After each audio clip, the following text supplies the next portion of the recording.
Hey folks, good morning. So today we're going to be studying about a new data structure known as disjoint set union. So it finds its applications in multiple graph theoretic problems, and a very well-known algorithm known as Kruskal's algorithm uses this data structure to complete its purpose, right? So let's start with this data structure known as disjoint set union. Now, disjoint set union. So first of all, it's a data structure. It's a data structure. What do you mean by data structure? Data structure is a way to organize some sort of data, right? This is what a data structure is. Now, every data structure has its own purposes. So, for example, take heaps, right? Heaps has its own purpose. Stacks has its own purpose. Every data structure will have some way to organize the data, and every data structure will have some sort of features associated with it. Similarly, disjoint set union is no different, right? So it is also a data structure that has its own purpose, that has its own way of storing the data, and at the same time it has its own features, particular features that is very specific to disjoint set union. So now we will be seeing all those properties, all those features, and the way these disjoint set union stores the data. Now, before that, what is the purpose it tries to solve, right? So it has a very specific purpose. Let me write that purpose. Suppose we have a disjoint, we have a collection of disjoint sets. Suppose we have a collection of disjoint sets. Suppose we have a collection of disjoint sets, right? Now, what I want to achieve is I want to store those sets. I want to store those sets such that such that I can perform I can perform two operations on them. Two operations. I can perform the following two operations on them. I can perform the following two operations on them in near order one time. Let's first list down the operations that I want to perform. Okay. So the operations are find operation, and another operation that I want to perform is union or merge. Okay. Give me a moment. Everything will be clear in some time. So first of all, it's a data structure, and that data structure is will be used to manage a collection of disjoint sets, and it will manage in such a way such that I will be able to perform the following two operations on those collection of disjoint sets, right? So the first operation is find operation, and another operation will be merge operation. Now let's take an example to understand it better.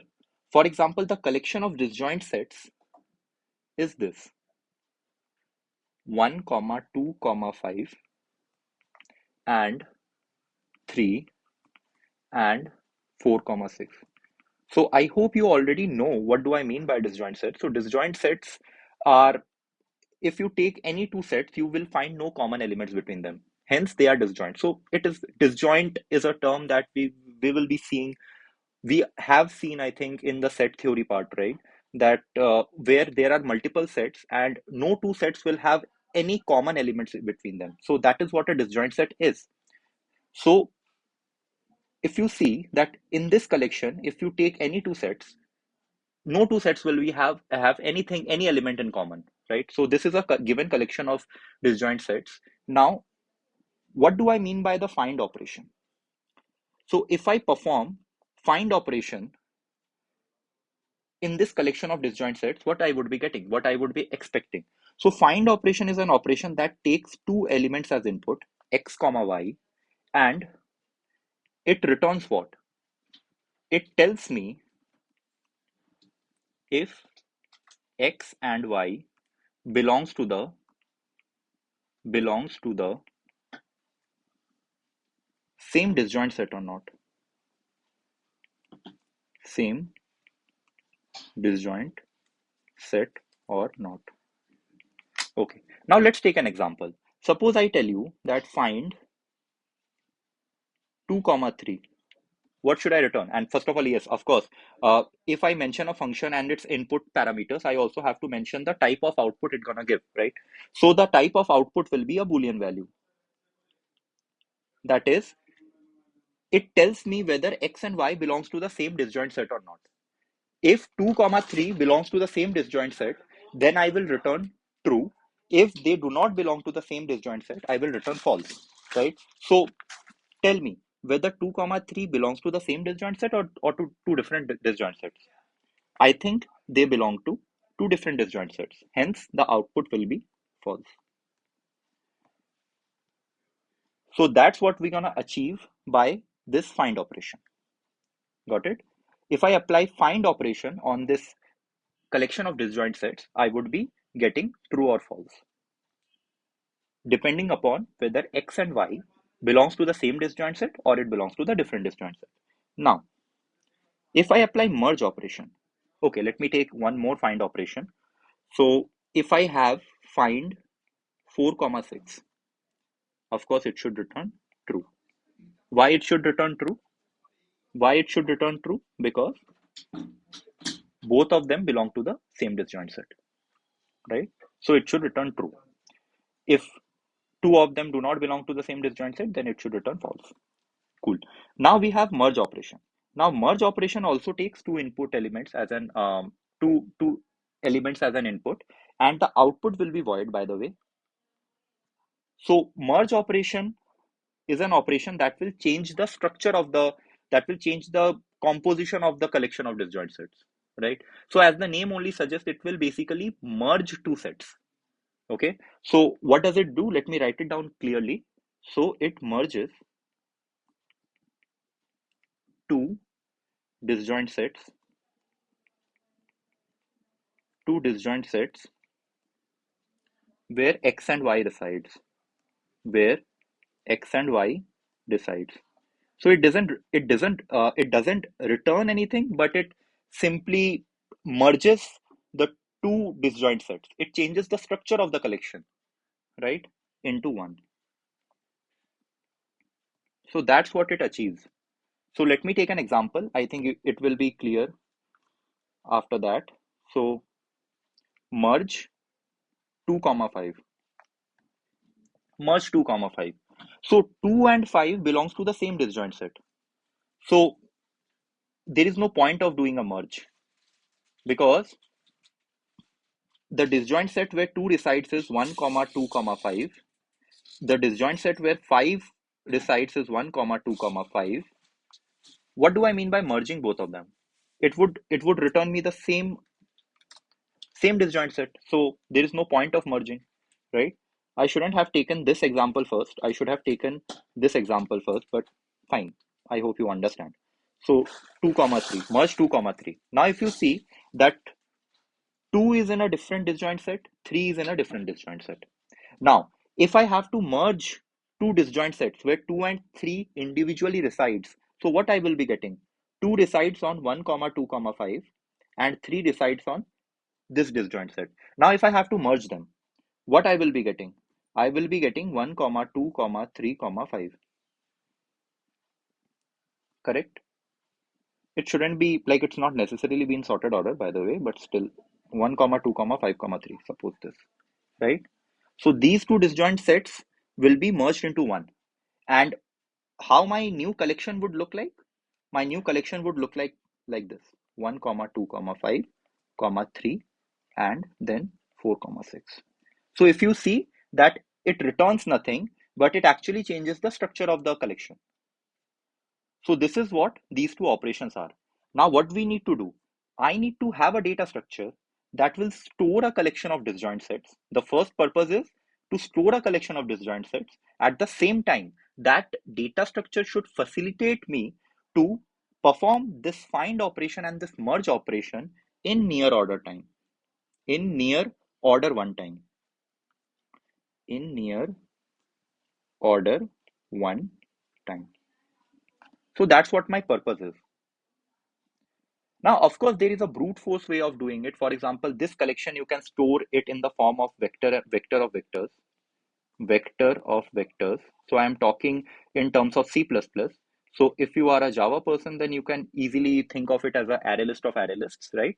But as I am from C++ background, so I will be saying that we can store this collection in vector of vectors, and then find operation can easily be done. For example, what I would be doing, suppose 2 comma 3. So find 2 comma 3. What I would be doing, first I would be searching for x, in which index of vector I will be finding this x 2, right? So I would be searching for the first vector. Do I find 2? Yes, I find 2 in 0th vector, correct? And then I will be seeing that where do I find 3? Do I find 3 in the first vector? No, I am finding 3 in the second vector. So the index of vector where I am finding 3 is 1. So these two indices are different. It means I need to return false. So I am just telling you the brute force approach. We never do that because it is extremely inefficient, as you also might be seeing or able to analyze it by yourself. But this is the brute force way. I do not want that. I need to have a disjoint set union. I need to have a disjoint set union data structure that can perform these two operations in order one time. Actually, I am need of that, of such a data structure. So it happens to be that we are able to find out with some data, we are able to find out a data structure known as disjoint set union that can achieve both these functions in order one time, in near order one time. Why am I calling it near order time, near order one time? That will also be clear after some time. Okay, cool. So this is what it is. So this is the purpose of disjoint set union. Okay. Now, how do we solve this purpose? How do we find a solution to this, right? So what do we do is, let's go step by step. Let's see the whole picture at a very high level, and then slowly we will go down level by level and understand it better in depth. Okay. So suppose instead of writing the collection of sets as collection of disjoint sets as a vector of vector, what can we do is, let me take an example of a collection of sets. So collection of disjoint sets 1 comma 3 comma 4. Suppose I am taking a new example, and then we have 2 comma 5 comma 6, and we also have 0 comma 8 comma 7. Okay, so this is a collection of data disjoint sets that I'm taking, right? So now suppose I have one collection, not collection, I have one disjoint set, I have another disjoint set, I have another disjoint set, right? So the first disjoint set is 1, 3 and 4. First disjoint set has elements 1, 3 and 4. The second disjoint set has elements 2, 5 and 6. The third disjoint set has element 0, 8 and 7. Now in disjoint set union, what do? We assign a representative to each disjoint set. So I will be saying that suppose 1 is the representative of this first disjoint set. Next, I will be saying that 5 is the representative of, or 5 or 2, whatever, it's up to you. So 2 is the representative of this second disjoint set. Next, I would be saying 8 is the representative of this third disjoint set. Okay. Now, as soon as we assign a representative, to each disjoint set, you will see that the find operation becomes very easy for us. How? Find x comma y. Okay. What I would be doing is, what I can do is, I can find what is the representative of the set where x resides. So find the representative of the set where x resides. How do we find the representative? We will come to that. Give me a moment. But at least try to understand it from a high level. Suppose I want to find whether x and y belongs to the same disjoint set or not. I want to find this. So what can I do? Can I find the representative of the set where X resides? Can I repeat the same process for Y? I will be finding the representative of the set where Y resides. If both of the representatives are same, it means they belongs to the same disjoint set. If both of them do not belong to the, like if both of the representatives are not same, then we can say yes, they are not, they they are they do not belong to the same disjoint set. Now how do we do that? We will come to that. So this is how we gonna, if we have a representative for each disjoint set, then I can do this find operation easily. Of course, finding the representative should also be easy. That we will come to that in some time, but at least try to see it from a high level. Okay. Next, if I have to perform merge operation, what can I do? First, I will find the representative of X. Next, what can I do? I can find the representative of Y. Find representative in the sense, find representative of X means the set where X resides, what is the representative of that set? Okay. The set where Y resides, what is the representative of that set Y? I will be finding both the representatives. If both the representatives are same, it means they belong to the same set. There is no point of merging if both of the elements belong to the same set. Now, if both the elements belongs to the different set, what can we do? We can, for example, if I have to merge, if I have to merge 4 and 6, what will I do? First, I will see, okay, tell me what is the representative of 4. I will say the representative of 4 is 1. Tell me what is the representative of 6. Representative of 6 is. Now, both of them are different. It means they belong to different sets, different disjoint sets. What can I do? I have to merge both the sets. So what can I do is, I can make a bigger set where I will have all the elements 1, 2, 3, 4, 5, and 6. And among 1 and 2, I will be choosing one of them to represent the whole set, whole new merge set. How would we choose that? We will come to that just in the next section. But at a high level, that's what we're gonna do. Suppose I am choosing one. So one of the representative will assert its dominance over the other. That's what you can say. So there are two representatives, right? So one of the representatives will assert its dominance over other. So that's how we're gonna achieve both find and merge operation. Now, as of now, what I have done, I have just made a circle and put elements in between, right? So there has to be a solid data structure, right? That would be storing 1, 3, and 4. What is that data structure? In computer, we cannot write it like this, right? I will make a circle and just in some haphazard manner, I will be storing all the elements. It's not like that. In computer, you will have to have a solid data structure, be it an array, be it a tree, or whatever, right? So in disjoint set union, what do? We store a disjoint set. We store every disjoint set in the form of a tree. At least we imagine it in the form of a tree. Logically, we think it like a tree. Eventually, we store it in an array because every tree has an array representation, right? But logically, the logical data structure that we use to store the disjoint set is a tree. Okay. Now let me write all the points, and then I will stitch all of them together. I know I am telling you everything in an isolated fashion. At a later point of time, I will stitch all of them together. Okay. So let's start with these points. So the first point is, every disjoint set in a DSU, in a disjoint set union data structure, in a disjoint set union data structure, every disjoint set is logically, at least logically represented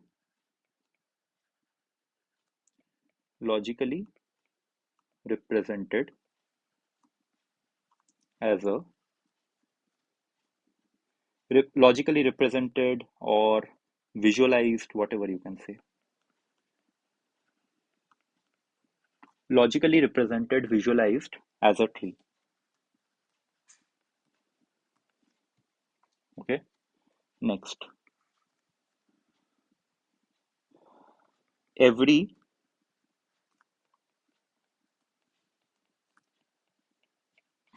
tree's root is the representative of that disjoint set. So what did I tell you? That every disjoint set is logically represented as a tree. Correct. Every disjoint set is logically represented as a tree, and every tree has a root. So that root is nothing but the representative of that disjoint set. What did I tell you? In DSU, every disjoint set has a representative, right? And I also told you that every disjoint set is logically represented or visualized as a tree. So in that tree, the representative of that tree will be the representative, that the root of the root of that tree is the representative of that disjoint set as well, right? So now let me show you the structure. Let me show you the structure once, then I think it will be clear. So for example, the first disjoint set that I care about is 0, 5, 7, 6, and 8. Now suppose I have a disjoint set like this: 0, 5, 7, 6, 8, and then I have another set like 1, 2, and 3. I have another set like 9, 10, and 11. Okay.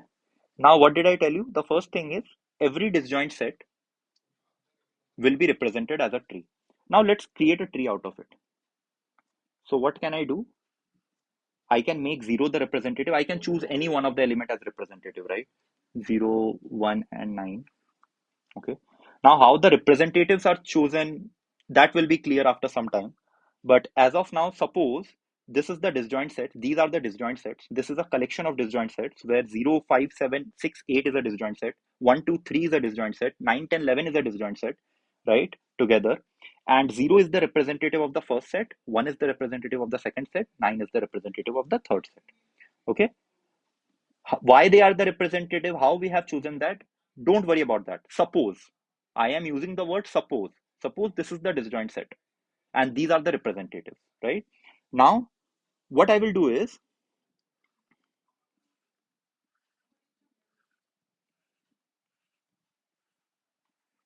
I will have to create a tree out of it, right? So every tree has parent and children, right? So suppose, again I am telling you, suppose 5 is the children of 0, 7 is the children of 0, and 6 is the children of 5, and 8 is the children of 7, right? Okay. 0 has to be the root. Why? Because 0 is the representative. I told you that every tree's root is the representative of that disjoint set, right? So similarly, 2, suppose 2 is the children of 1, 3 is the children of 1, 10 is the children of 9, 11 is the children of 9. Again, so this is the structure of the tree. I am supposing. How this structure is made, I will come to that when we dry run, when we have a proper dry run. Then only we will be able to understand. Okay. As of now, suppose this is how all the suppose this is how my collection of disjoint sets are stored in the form of a trees, in the form of respective trees. Okay. So actually my disjoint set is this. Collection of disjoint set is this: 6 and 8, and then 1 comma 2 comma 3, and then I have 9 comma 10 comma 11. So this is what my collection of disjoint set is, right? Next, but logically I will be storing it inside the computer like this. How do we store all this? In what form? We will come to that. Got it? Okay. Now, think. Suppose what I need to find is, I need to perform this operation. Find 5 and 7. I need to check whether 5 and 7 belongs to the same disjoint set or not. What will I do? First, I will go to 5. First, I will go to 5 and I will go to 7. I will try to find the representative of the set where 5 resides. How to find the representative? How to find the representative? So if you see that from 5, if I go to its parent, from 5, 5 and 7 are the children of 0, right? 6 and 8 are the children of 0. So when a tree is formed, like this, I told you that every disjoint set is a tree. Every disjoint set is a tree. Take any element. Whenever I need to find the representative of that element, what will I have to do? I will have to go to its parent. From there, I need to go to its parent. Again, from there, I need to go to its parent. So I need to go to parent recursively so that I can reach up to the root of that tree. Correct? So take any node. So if I give you a tree, and if I give you any node, how can you go up to the root of that tree? How can you go up to the root of that tree? You will repeatedly go to its parent, right? Till you reach the root. Does it make sense? So that's what we're gonna do. So now if I have to find the root of the tree where 5 resides, what will I do? I will go to its parent. From 0, again I will try to go to its parent. But 0 has no parent, a root has no parent. So this is our third property, that parent of the root, parent of the root is root itself. So what do I do? 0's parent will be 0 itself, 1's parent will be 1 itself, 9's parent will be 9 itself. Okay. Now let's start finding what is the representative of any random element. Now, if the random element is 5, what would I do? From 5, I will try to go to its parent, and then I see I have reached to a node whose parent is that node itself. It means what? I have already reached the root of the tree. Agree? Next, suppose I take 8. I need to find the representative of 8. What will I do? From 8, I will go to its parent. From 7, I will go to its parent. From 0, I will go to its parent. That is 0 itself. Hence, I have reached my root. That is, 0 is the representative of 5. And 0 is also the representative of 8. 0 is also the representative of 6. 0 is also the representative of 7. Got it? So this is how we're going to find the representative. So just now what we have found? We have found a way to find the representative of any random. I have found the representative of, I have found the code, or I have found the logic to find the representative of any random given node. So if I give you any random node, how would you find the representative of that? Assuming that all the disjoint sets are stored as trees. So what would I do? Whatever is the representative of X, it would be same as what? It would be same as the representative of its parent. Does it make sense? Parent of X. So we are basically trying to write a recursive code to find the representative of any random node given, because it is recursive in nature. Think about it. If I give you any random tree, and if I ask you what is the representative of this element, what would be the representative of this element? Wouldn't the representative of this element would be same as the representative of this element? That is directly its parent. Whatever is the representative of parent, that would be same as the representative of this element, right? So if I am trying to find the representative of any random x, I just need to find the representative of its parent. And how long would we keep doing it? Till I reach the root. So from here, I will try to find the representative of its parent. So basically, I am going to its parent. Next, from here, what would I do? Again, I will be trying to find the representative of its parent. So I will be going to its parent. Again, from here, what will I do? I will go to it, go and find the representative of its parent, and I will reach here. How to identify where to stop this recursion? I would be stopping the recursion when I have already reached the root. How to identify that? So I will be identifying by putting a base condition that if x is equals to the parent of x, then I need to do what? I need to return. I need to return whatever the x it is. Does it make sense? So let's take an example. Now suppose I want to find the representative of 6. What would I do? If I have to find the representative of 6, what would I do? Finding the representative of 6. First, I will be again calling the function find representative with the parent of 6. I will be recursively calling the find representative function with the parent of 6 as a parameter, that is 5. And then again, I would be calling the find representative function with parent of 5 as a parameter, that is 0. Now, whenever I will be calling find representative of 0, this base condition will be hit. Why? Because 0 is equals to the parent of 0, that is 0 itself. Hence, my answer will be 0, 5 also return 0, and 6 will also return 0. So that will be the answer. So using this code, have I found the representative of 6?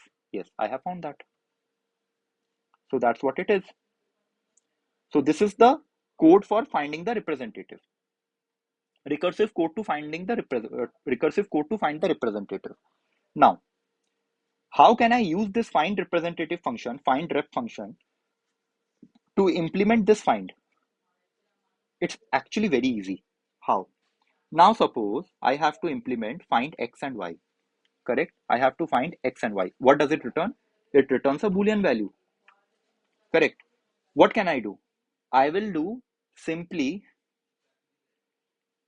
I will be storing the representative of x somewhere by making a call to find rep x, and then I will be storing the representative of y into a temporary variable, and then what I would be returning, it's as simple as tmp1 is equals to tmp2 or not. So what I would be doing, if the representative of x is same as representative of y, then this code will be returning true. Else, if they are not same, this code will be returning false. So I have achieved my purpose, isn't it? So I hope this part is clear, right? So finding representative is very simple, and using finding representative function to implement find function is also very simple. Now let's move on to the next step, that how to implement the merge function. Okay. So before implementing the merge function, let's think about the time complexity of this find representative. So does it make sense that the time complexity will be order of h? It's your homework to find out how is it order of h. So what do I do? Take any element. What do? I keep moving to its parent. I keep moving to its parent. So whatever is the height of the tree, that is h, that much movement I am making, right? That many function calls I am making. So it is very easy to find out that the height of the tree, order of height of the tree would be the time complexity to find the representative of any given element. Okay. Now, if it is order of the height, then find operation is also order of height. Find operation naturally becomes order of height because this is order of height, this is order of height. So in total, it will be order of height only. find operation is also order of height. So what is our main target? What is our main target? If we want to perform this find operation fast, we have to do our level best to reduce the height of the tree as much as possible. So let me write it down as we need to perform, we need to perform find and merge function fast.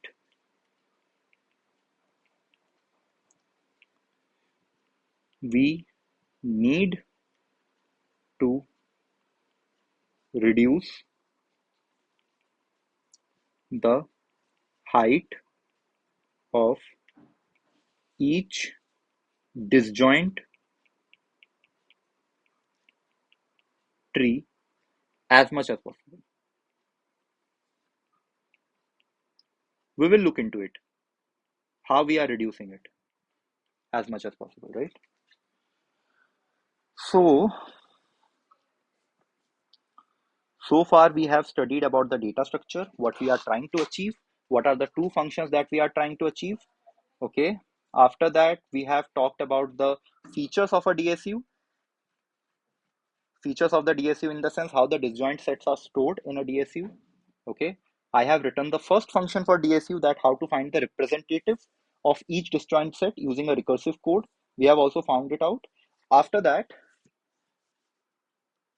we have found the time complexity and what is the target that I am keeping at the back of my mind.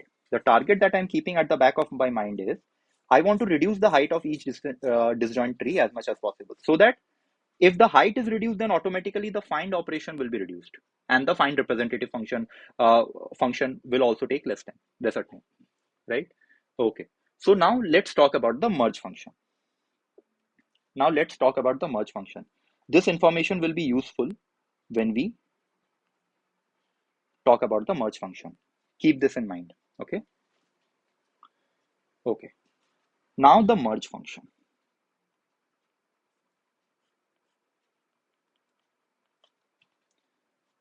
Now suppose two disjoint sets are given in the form of a tree. Any two random disjoint sets are given in the form of a tree. Okay. Two random disjoint sets are given in the form of a tree. Two random disjoint sets. Suppose this is how the structure is.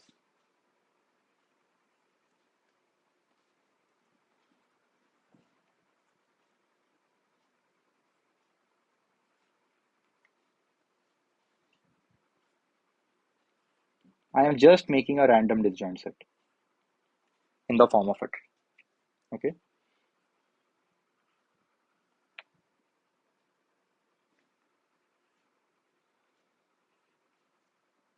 So this is a random tree that I have made. Okay. Now let me make another tree like 6 and then 7. Take any random value. Okay. Suppose 9 and then I have 8. Okay. Okay. Now suppose the function call that I'm making is merge 3 comma 9. I need to make a function call merge 3 comma 9. Now merging, what is the ultimate purpose that I'm trying to solve? I need to merge these two trees into one single tree, because ultimately what I want to do, 3 belongs to this disjoint set, 9 belongs to this disjoint set. Ultimately I need to have a single disjoint set that will contain all these elements together, correct? And that disjoint set also has to be represented as a tree. So basically what I have to do, I have to merge these two disjoint sets. Basically I will have to merge these two disjoint sets as trees into a single big tree. So there are two ways we can do that. One is merge by size, and we also have another way to merge, that is known as merge by rank. So as of now, for our purposes, we will be only discussing about merge by rank. We are not discussing about merge by size, but it is actually very simple. Okay. if you understand merge by rank, automatically you will be able to understand merge by size. Okay, so let's talk about merge by rank. As of now, don't even think about rank. We can say I am trying to merge by height. What is the difference between height and rank? It will be clear. It will get clear after some time. Okay, let me merge it by height. What do I mean by merge by height? Okay, let me write it down. Merge the shorter height, shorter heighted tree into the larger one. That's what it is. See how simple it is? Merge by rank means, or merge by height means, I will be merging the shorter heighted tree into the larger one as of now. So, as of now, see, what is the height of this tree? The height of this tree is 1, 2, and 3. The height of this tree is 3. What is the height of this tree? Height of this tree will be 2. Correct? Now, in merging by height or in merging by rank, what do we do? First of all, rank and height are not the same thing. We will clarify it later. But at some, like, as of now, we can consider rank as height as of now. Okay. So merging by height, in merging by height, what do? We perform a very simple operation. We simply, okay, first of all, it is very obvious, right, that this 0 and 6 are the representative of the respective disjoint sets, because it is by definition, right, that the root of the tree will be the representative of that disjoint set. So in merge by height, what do? We simply make this 6 a children of 0. We simply make 6 as a children of 0. So my new tree will look like this: 0, 1, 3, 5, 10, 11, okay, and 4 and 2. And 6 is a children of 0 now.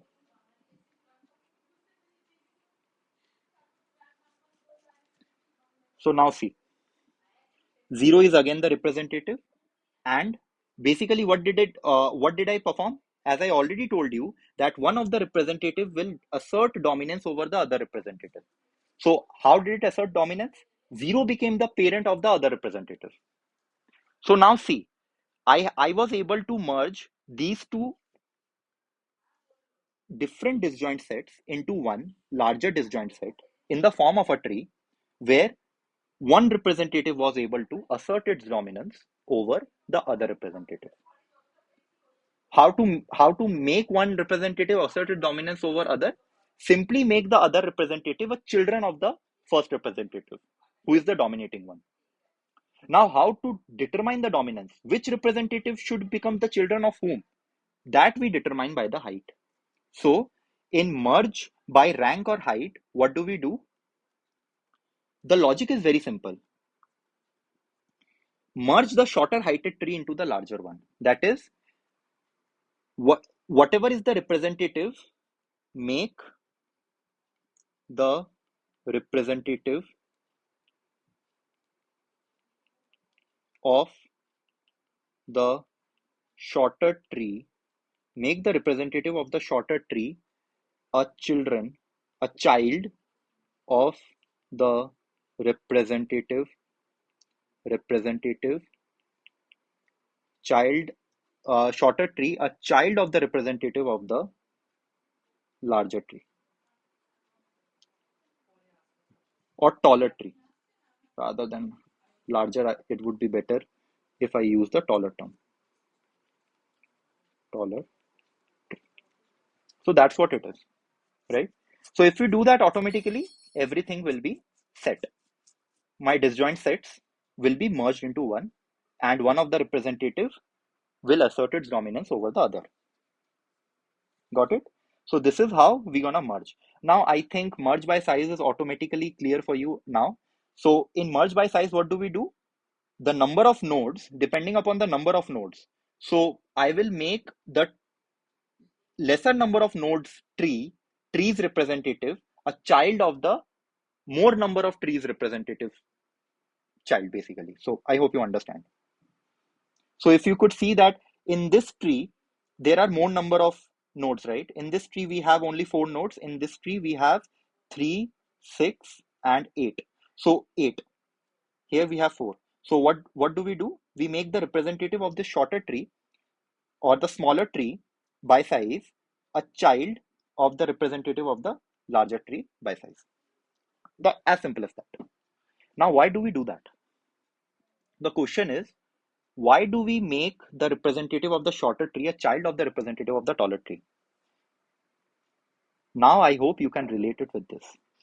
We need to merge in such a way, we need to try our best to reduce the height of each disjoint tree as much as possible. Observe one thing. Observe one thing. If I if I make the shorter tree a child of the taller tree, the resultant height remains what? The resultant height remains 3 as it is. That is, whatever is the height of the larger tree, it will remain as it is.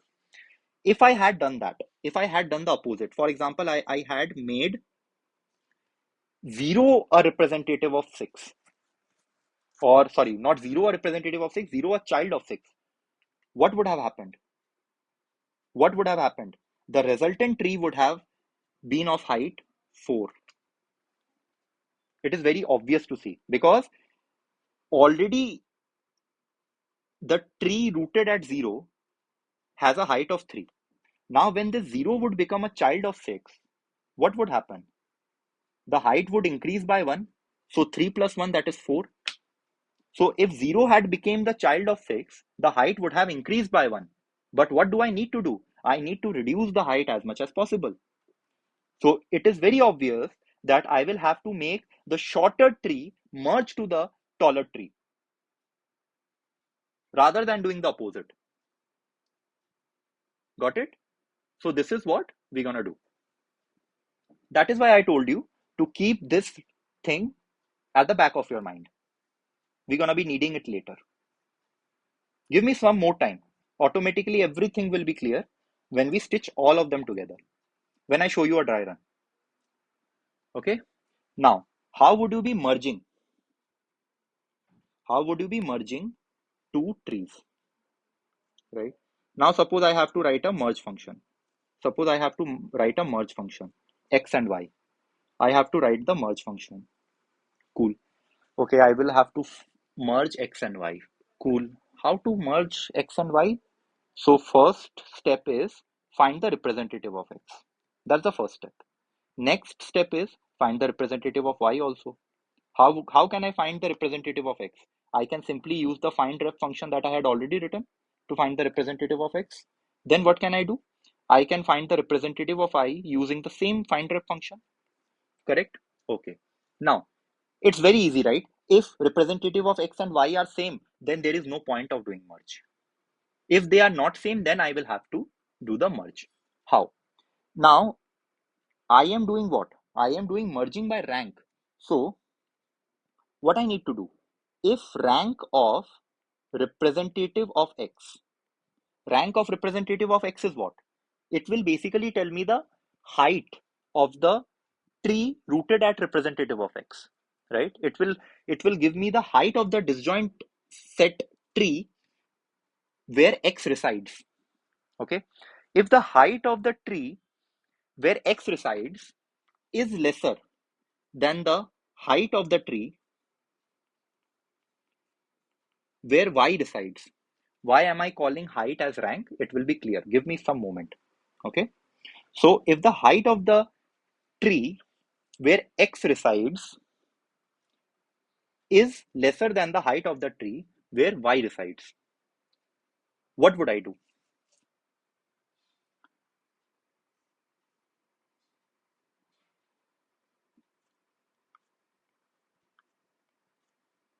If the height of the tree where X resides, suppose this is X and suppose this is Y, suppose this is Y and this is X.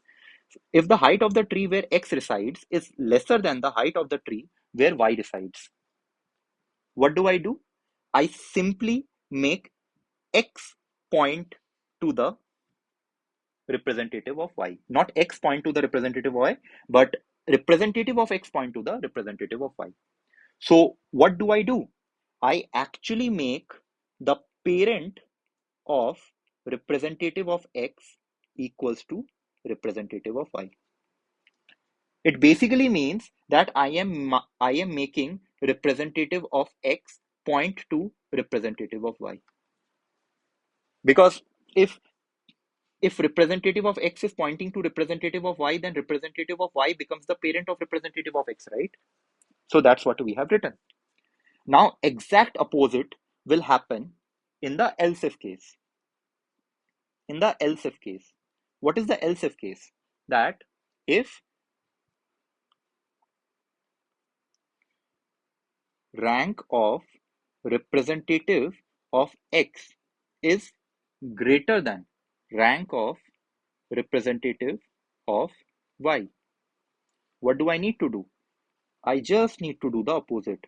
I will need to mark the parent of representative of Y as representative of X. Basically, what I am doing, I am pointing representative of Y node to representative of X, right? Now, what is the else case? Else case is smaller than is done, greater than is done. What would happen if they are equal? Doesn't matter at all.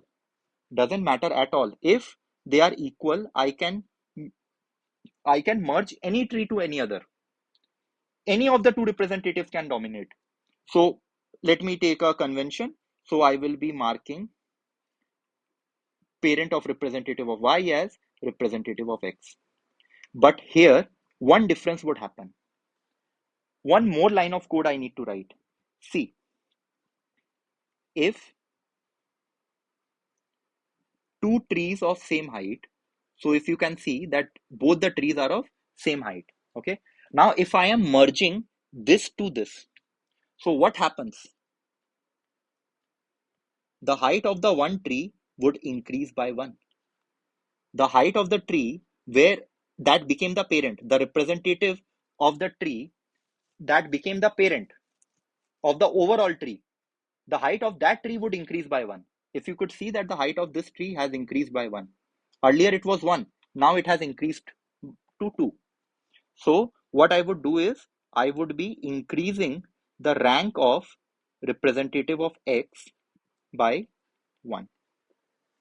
So that is the only difference. In all other cases, when a smaller tree is getting merged to the larger tree, you could see that the height remains the same. The tree on which the smaller tree got merged, the height remains the same. Hence, I have not written any code to increase the height in if and else if cases. But in the else case, the height of the tree where the shorter tree got merged or the same heighted tree got merged, the height of that tree will be increasing by 1. Hence, I have written this. Got it? So this is how we're gonna be implementing the merge function and the find function. So let's see the time complexity of it. The time complexity is also, you can see, this will take order height, this will take also order height, and these all are nothing but order 1 operations. So in total, merge will also take order of height. This fact reinforces our conclusion of reducing the height of the tree as much as possible.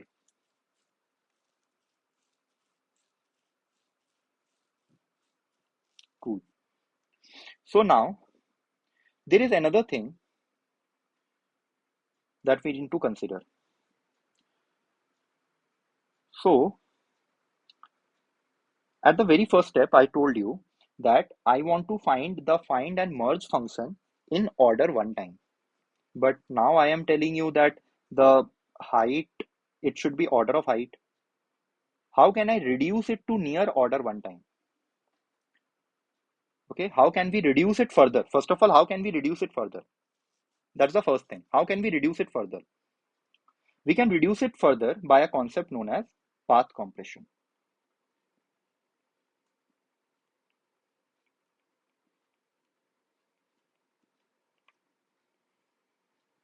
we can reduce it further by a concept known as path compression that we will study in the next class.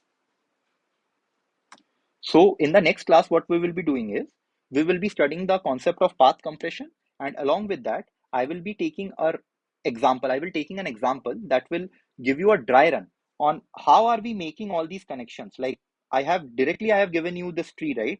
That one of the disjoint set I have 0 as the parent, 1 will be pointing to 0, 3 will be pointing to 0, 5 will be pointing to 1. But how these connections, how 1 is becoming the parent of 5, how 5 is becoming the parent of 10 and 11. I will be taking a real world example, real world in the sense I will take an actual example, and then I will show you that how this structure is getting formed, how the tree structure is getting formed by giving you a dry run. Okay then. Bye bye.